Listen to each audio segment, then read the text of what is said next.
So, ayun guys, palpak ang ating Dalgona Coffee. Hindi ko alam kung sa measurement ako nagkamali or sa paghalo. Kasi 'di ba I use yung parang beater para maging stiff siya. So, hindi talaga siya naging stiff.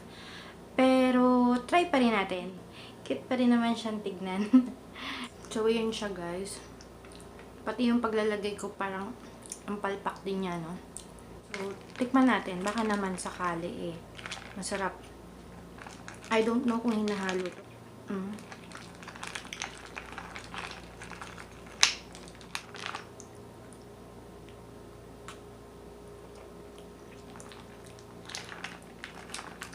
Coffee.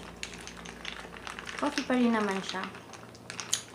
Hindi ko na talaga itatry ulit gumawa nito. Or siguro kung gagawa man ako ulit nito, dapat yun talagang may gamit. Ang hirap mag-whisk. Nung una, tinatry ko siya na yun nga ginamit ko yung, ano ba tawag doon? Pang whisk na ganon.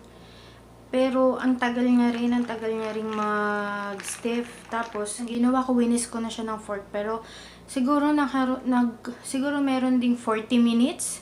Oo, talaga more than 30 minutes akong nagwi-whisk. Hindi talaga siya naging stiff na. Kagaya ng mga nakita ko. Siguro, yung stiff niya kasi para siyang, yung sa cake, na pag ginanon mo, 'di ba parang tumatayo siya. Ito hindi, pero malagkit siya. Look. Oh, malagkit siya.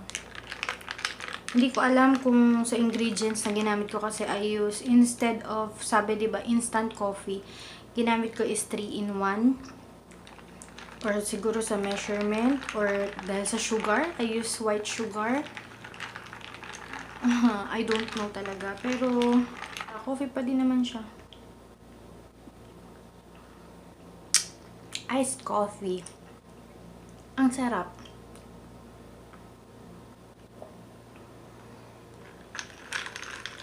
Pwede na. Hindi ko na talaga uulitin na mag-whisk ng ganun. Unless, meron na akong gamit. Ayan, nahalo na siya. Sarap. Masarap pa rin siya, guys. Para siyang naging caramel. Hindi man siya naging stiff, pero edible pa rin naman siya. Masarap. So, yun lang, guys. Thank you and see you on my next vlog.